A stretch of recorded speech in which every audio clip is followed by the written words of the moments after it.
And ladies and gentlemen, welcome back to the APP World Tour Network. Today we have on the show with a wellness section is going to be the one and only April Zilg, coming to us live from North Carolina, performance paddler, APP runner-up in the World Tour, Salt Life team member, and co-founder of the Paddle Ninja training team. April, that's a lot. Good to have you on the show. It is great to be here. Thanks, Drew. Hey, we're so excited. It's off season. It's snowing here in Lake Tahoe as we speak. But I'll tell you what, I think the premise of this is about wellness and paddling, because now is the time when you start putting forth the effort to get into shape, to start getting your body ready for the upcoming season, which is only a couple months away for many people. Wouldn't you agree? Absolutely. And it is pretty much the coldest time of year for a lot of people in the Northern Hemisphere as well. I know that our snow just melted last week, but the freezing rain took out the power for the last 3 days here. And it is going to be as bone-chillingly cold for the next 2 to 3 weeks. And I think another thing is with COVID, a lot of people were kind of locked down. So many of us put on the COVID-15. So it's going to be a little bit different coming out this year. So let's first of all talk about that. A lot of people have been locked down. A lot of people haven't maybe been putting forth the training that they relatively would for the season coming up. So what are the first steps to kind of break out of that sort of shell and get back into the regimen? So my favorite thing to do personally, and something that a lot of people I know have had success with, is just to start making a rough skeleton of a plan. So say your goal, if your personal goal, Drew, was to work out 4 times a week. Block out 4 times a week in your calendar and start trying to just do some sort of gentle activity or some gentle motion those 4 times a week. Or if you're not feeling it, or that first time you were a little too gung-ho and you're feeling really exhausted, it's session 2 of the week. Instead of skipping any of those 4 sessions, use that time to maybe do some winter equipment maintenance. Maybe check the fins on your board, buff your board, scrape off the old wax, check the rail of your paddle for, chips. Perform any repairs or anything you need to do, but just start getting into a schedule. 4 times a week, do something paddle related. Even if it's not get on the water yet, just start getting used to sticking to some sort of discipline. Now, if you're very new to paddling and this is your first season, then you're definitely going to want to be a little bit more generous and gentle with yourself while easing into that disciplined schedule. So let me ask you, from a Paddle Ninja standpoint, what are the first steps? Like, what's the first couple of weeks look at for someone coming out of a torpor of sorts? That's a very good way to put it. So yeah, definitely, regardless of your paddling ability, maximum strength capabilities and building your endurance base are the best early season activities. Now, if you are completely new to paddling, you might go through a brief anatomical adaptation phase. And what this means is during those, say I said, if you have 4 sessions a week and, every week you do one more and one more and one more, that's the time you would use to maybe shore up any imbalances, work on something that you're very, very deficient in before you're able to jump into a real training plan or a solid training plan that does start with max strength or maximum aerobic efficiency. So in anatomical adaptation, the training plan you're looking at starting calls for 5-mile paddles regularly, but you can't really finish 2 or 3 miles without feeling very exhausted, you're going to use anywhere from 4 to 8 weeks to start building that mileage up. If the plan that you're wanting to go on calls for maybe some back squats or some deadlifts, but you lack the range of motion or the mobility to perform that movement, then the anatomical adaptation phase is all about getting yourself to the best starting point to get the most out of the rest of your training. But it's very taxing on the body. That's why you want to get it done now, because when you start getting warmer outside and you start hitting the water more and more, you don't want to be tired from the gym. Let's talk about paddle plans, because I think a lot of people are starting to look at those and put those into play here as we get into the training season when it starts warming up. How important is a paddle plan, and how do you sort of pick the right plan for you? It's a very, very good question. Humans are very unique. Every one of us is different from the other. Some of us are endomorphs, some of us are ectomorphs, some of us are mesomorphs, some of us are vegetarians or vegans, some of us are not. Like, some of us have really long arms and some of us have like little short arms. We're so diverse, it's hard to say exactly what plan would work for, is the best. It is going to vary from person to person.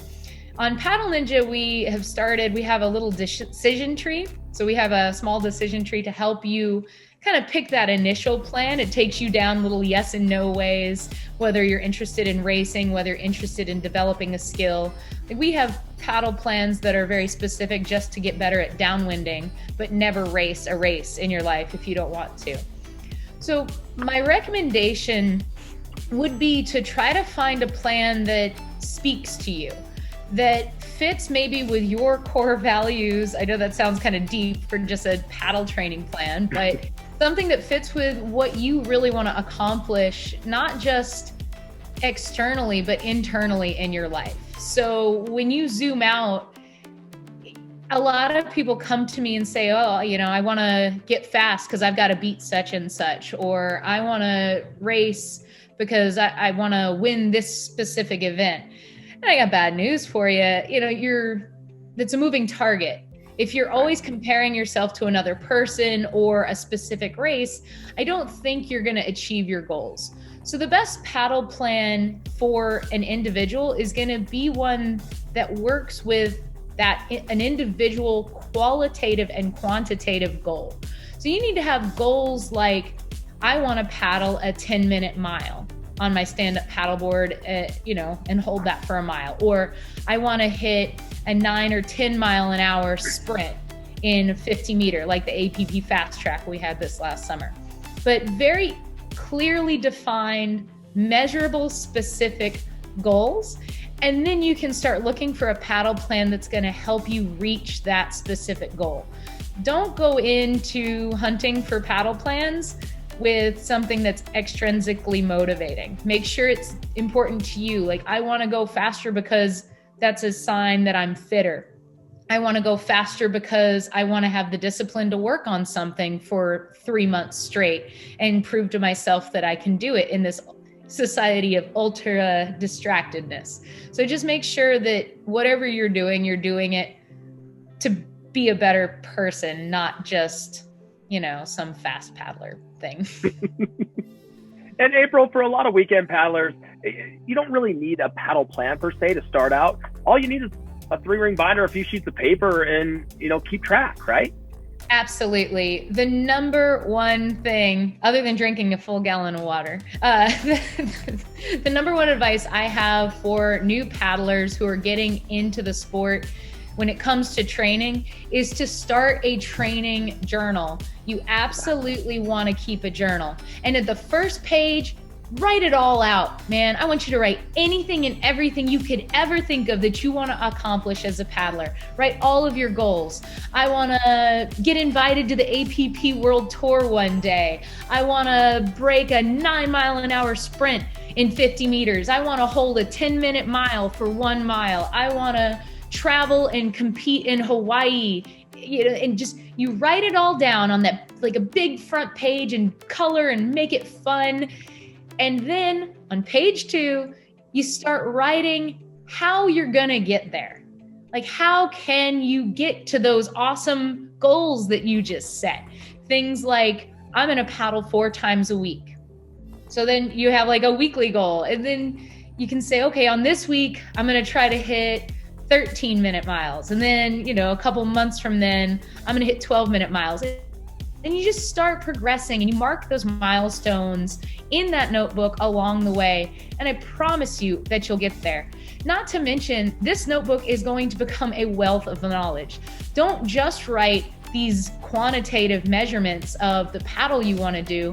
but write your intention every time you go out. Scientific studies are very clear that if you set your intention for whatever it is you're about to go do, it is going to be wildly more successful. So make sure you're writing, today I'm going to paddle because I'm going to work on speed. Today I'm going to work on my aerobic base. Today I'm going to work on my buoy turns. But write your intention and go out there and do it. When you get back, write how it felt. Write what you did well. Pick 2 to 3 things that you need to improve on. Oops, slipped off the back of my board when trying to do a buoy turn. I should wax that. Just make notes to yourself. It becomes a conversation between you and yourself, and you can self-coach your way all the way to the top. I promise, I did it. And just keep up with it. And as much as I would love everybody to sign up for a paddle plan on Paddle Ninja training, you can get a lot done with a little bit of discipline and a 3-ring binder. And I got to ask you, what's at the top of your list for 2021, April Zilg? Oh my goodness. That's come on. Not a race, it's a pace. It's holding a certain pace. I don't want to say it out loud. Come on, I won't hold you to it. Pace. No, you're not going to give us the info? No, it's top secret. Okay, fine. We got secrets here at the APP secret. World Tour. It's going to be hard because right now I'm just doing I'm doing a bunch of base work, and I'm waiting for certain calls to be made on certain races. And then it's getting close to this date where I'm going to have to, there's a split in the road coming soon. And I've got 2 big goals that I could do. All the general preparation is the same right now, but yeah, pretty soon I'm at a thing, a crossroads. You're gonna come to the crossroads. I'm gonna be Ladies there. and gentlemen, April Zilg, your APP runner-up last season, and I'll tell you what, a great ambassador of the sport. It's always fun to watch you compete, April. I'm expecting big things for 2021 from you, even though you won't give me any hint on what it is. None. No. Hey, thanks for joining us on the show. We'll catch up with you later, and I can't wait to see you. Yeah, absolutely. It's been great talking to you, Drew. Thank you so much for having me on the show. There it is, April Zilg. Ladies and gentlemen, don't forget to follow us at appworldtour.com and on social media, on Facebook, Instagram, and who knows, our TikTok is lighting up, so jump on there as well. That does it for today. We'll catch you next time.